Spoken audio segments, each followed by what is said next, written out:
दोस्तों, अब सीडीएस विपिन रावत मामले में बेहद चौंकाने वाला खुलासा सामने आया है। जी हां, एक चिट्ठी वायरल हो रही है और ये चिट्ठी विपिन रावत के साथ उस प्लेन में मौजूद कैप्टन वरुण सिंह की है। इस चिट्ठी को लोग शेयर क्यों कर रहे हैं, इसकी जानकारी हम आपको इस वीडियो में देने वाले हैं। लेकिन उससे पहले हम आपको ये बता दें कि विपिन रावत की वो आखिरी के 7 मिनट कैसे थे, वो आखिरी 7 मिनट में क्या कुछ हुआ है, इसकी जानकारी हम आपको दे देते हैं। तमिलनाडु के कुन्नूर में वायुसेना के हेलीकॉप्टर के क्रैश होने के बाद अब लोगों को ये हादसा याद आ रहा है। जी हां, एक हादसा याद आ रहा है और उसको लेकर विपिन रावत के इंसिडेंट को लोग जोड़ रहे हैं। तमाम तरीके के सवाल लोगों के जहन में उठ रहे हैं। अब तक लोगों को उन सवालों के जवाब नहीं मिल पाए हैं, लेकिन इन 7 मिनट में क्या हुआ है, इसको लेकर लोग कई बड़े सवाल खड़े कर रहे हैं। जनवरी 2020 में ताइवान के चीफ ऑफ जनरल स्टाफ की मृत्यु भी एक हेलीकॉप्टर क्रैश में हुई थी। इस बार भारत के चीफ ऑफ डिफेंस स्टाफ समेत 13 लोगों का निधन हेलीकॉप्टर क्रैश में हुआ है। अब तीनों सेना की संयुक्त टीम हादसे का कारण खोज रही है। Mi-17 हेलीकॉप्टर के उड़ान भरने के बाद उसे 12:15 पर लैंड करना था। हालांकि लैंडिंग से सिर्फ 7 मिनट पहले ही उनका ATC से संपर्क टूट गया था। ऐसे में 130 करोड़ देशवासियों के मन में यह सवाल उमड़ रहा है कि आखिर उन 7 मिनटों में क्या क्या हुआ था। हेलीकॉप्टर क्रैश होने से पहले का 19 सेकंड का एक वीडियो भी सामने आया है। उम्मीद की जा रही है कि इससे कुछ जानकारी हासिल की जा सके। विपिन रावत के जो प्लेन क्रैश हुआ है उसमें अहम सबूत मिल सके। विशेषज्ञ इस वीडियो को विश्लेषण कर रहे हैं, अपनी अपनी परख लोगों तक साझा कर रहे हैं। वीडियो में साफ देखा जा सकता है कि कैसे हेलीकॉप्टर बादलों में एंटर होता है और फिर अचानक से आग के गोले में तब्दील होकर जमीन पर तेजी से नीचे गिरने लगता है। जी हां, इस 7 मिनट में ये सारी घटनाएं घटित हो जाती है। ऐसे में सवाल किया जा रहा है कि कहीं खराब मौसम के चलते तो यह हादसा नहीं हुआ। रिटायर्ड स्क्वाड्रन लीडर दीप्ति काला बताते हैं कि फॉग की डेंसिटी और विजिबिलिटी की डिटेल्स पायलट को पहले से ही दे दी जाती है कि क्या कुछ हो रहा है आसमान में। इसे लेकर क्राइटेरिया बनाया गया है, जैसे यदि विजिबिलिटी डाउन है तो फ्लाइंग नहीं होती है, या बीच में मौसम खराब हो जाए तो पायलट जानता है कि अब क्या करना है उनको। इस स्थिति में पायलट या बॉस की किसी जगह पर लैंड करेंगे या नहीं करेंगे, फिर मौसम के सुधरने का इंतजार करेंगे। इस तरह की पूरी जानकारी पायलट के पास पहले से होती है कि मौसम खराब है तो क्या करना है और अगर नहीं खराब है तो क्या करना है। इससे जुड़ी हर जानकारी पायलट को दी जाती है। एक सवाल ये भी खड़ा होता है कि कहीं इंजन फेल होने से हेलीकॉप्टर क्रैश तो नहीं हुआ।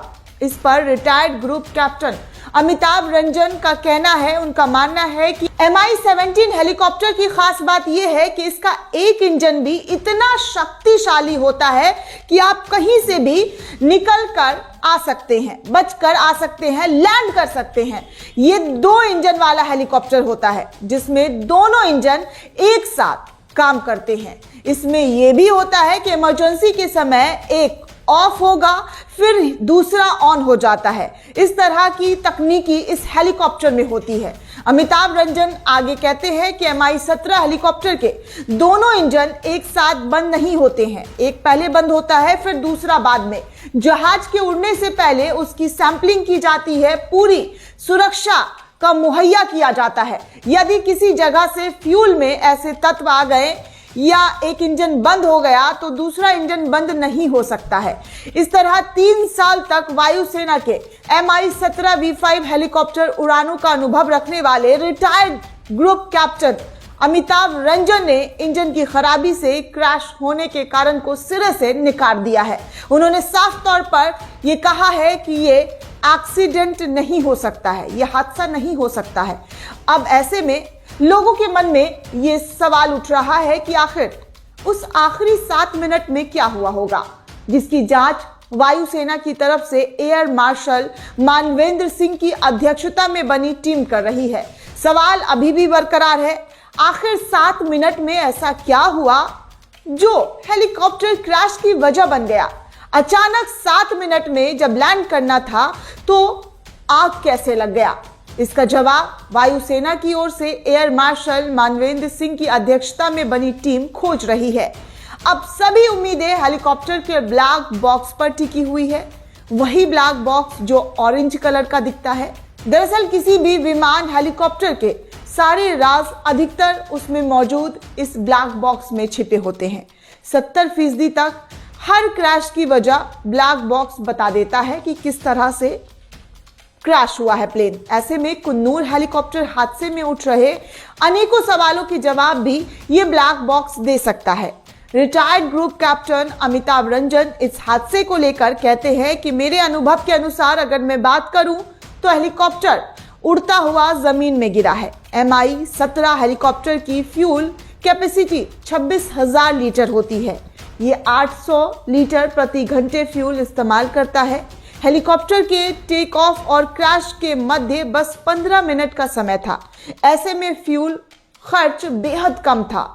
मतलब साफ तौर पर अगर बात की जाए तो जहाज में लगभग 2000 लीटर फ्यूल अभी भी बचा था जब प्लेन क्रैश हुआ है। इतना फ्यूल जलने के लिए बहुत होता है। इसकी वजह से आग भीषण हो सकती है। कैप्टन अमिताभ रंजन आगे कहते हैं, हाँ, मेरे ख्याल से ज़रूर कोई इमरजेंसी रही होगी जिसकी वजह से पायलट को पहाड़ों के बीच धुंध में घुसना पड़ा। अब हादसे की वजह का पता जलकर खाक हो चुके हेलीकॉप्टर के पिछले हिस्से में लगे डेटा रिकॉर्ड यानी कि ब्लैक बॉक्स से ही पता चल पाएगा कि आखिर उन 7 मिनटों में ऐसा क्या हुआ जिस कारण से प्लेन क्रैश हो गया। अब दोस्तों आपको उस चिट्ठी के बारे में जानकारी दे दे। जी हाँ, ये बता दें कि वीरता पुरस्कार शौर्य चक्र से सम्मानित और अब जीवन के लिए संघर्ष कर रहे ग्रुप कैप्टन वरुण सिंह ने अपने स्कूल में औसत दर्जे के बच्चों और प्रिंसिपल के लिए एक प्रेरक पत्र लिखा था। जिस आर्मी पब्लिक स्कूल चंडी मंदिर से ग्रुप कैप्टन वरुण सिंह ने पढ़ाई की थी, उस स्कूल के प्रिंसिपल को 18 सितंबर 2021 को लिखे एक पत्र में उन्होंने एक छात्र के रूप में अपने जीवन को दर्शाते हुए एक चिट्ठी लिखी थी। औसत दर्जे का होना ठीक है, हर कोई स्कूल में उत्कृष्ट नहीं होता, हर कोई 90% स्कोर नहीं कर पाता है। यदि आप ऐसा करते हैं तो ये एक अद्भुत उपलब्धि है और इसकी सराहना की जानी चाहिए। उन्होंने आगे अपने इस खत में लिखा था अपने प्रिंसिपल को कि अगर ऐसा नहीं होता तो ये मत सोचिए कि आप औसत दर्जे के हैं। आप स्कूल में औसत दर्जे के हो सकते हैं, लेकिन ये जीवन में आने वाली चीज़ों का कोई पैमाना नहीं है। अपनी हॉबी ढूंढे, ये कला, संगीत, ग्राफिक डिजाइन, साहित्य इत्यादि हो सकता है। आप जो भी काम करते हैं समर्पित रहें अपने कामों को लेकर, अपना सर्वश्रेष्ठ प्रदर्शन करें। ये सोचकर कभी बिस्तर पर मत जाओ कि मैं और प्रयास कर सकता था। वो लिखते हैं कि कैसे एक युवा कैंडिडेट के रूप में उनमें आत्मविश्वास की कमी थी। एक लड़ाकू स्क्वाड्रॉन में एक युवा फ्लाइट लेफ्टिनेंट के रूप में कमीशन के बाद मुझे एहसास हुआ कि अगर मैं अपना दिमाग और दिल लगा दूं तो मैं अच्छा कर सकता हूं, मैं अपने काम को बेहतर कर सकता हूं। मैंने उस सर्वश्रेष्ठ बनाने के लिए उस काम को करना शुरू कर दिया जो केवल ये सुनिश्चित करने के लिए विरोध में कर सकता था कि मैं पास होने के लिए ज़रूरी मानक हासिल कर सकता हूं। पत्र में उन्होंने आगे ये भी लिखा कि राष्ट्रीय रक्षा अकादमी के एक कैंडिडेट के रूप में उन्होंने पढ़ाई या खेल में उत्कृष्ट प्रदर्शन नहीं किया। जब मैं AAF पहुंचा तो मुझे एहसास हुआ कि विमानों के लिए मेरे जुनून ने मुझे अपने साथियों पर बढ़त दी है। फिर भी मुझे अपनी वास्तविक क्षमताओं पर भरोसा नहीं था। उन्होंने अपने पत्र में खुद को मिले शौर्य चक्र का श्रेय स्कूल को देते हुए लिखा कि वो इस प्रतिष्ठित पुरस्कार का श्रेय अपने स्कूल को देते हैं। NDA और उसके बाद वायुसेना में सालों से जुड़े सभी लोगों को इस शौर्य चक्र का श्रेय देना चाहता हूं। मैं दृढ़ता से मानता हूं कि उस दिन मेरे कार्य मेरे शिक्षक, प्रशिक्षकों और साथियों द्वारा संवारने और सलाह देने का परिणाम था जो मैं आज यहां तक पहुंचा हूं। ये खत बहुत तेजी से वायरल हो रहा है और लोग इस खत को शेयर करते हुए भावुक भी नजर आ रहे हैं। और तमाम तरीके के सवाल भी उठ रहे हैं दोस्तों। जिस तरह से उस 7 मिनट को लेकर लोग सवाल उठा रहे हैं कि आखिर ऐसा अचानक से 7 मिनट में क्या हुआ जब प्लेन लैंड करने वाला था और वो धू धू कर जलने लग गया। तो इस तरह से तमाम लोगों के मन में कई सारे सवाल हैं और उन सवालों को ढूंढा जा रहा है सेना की तरफ से।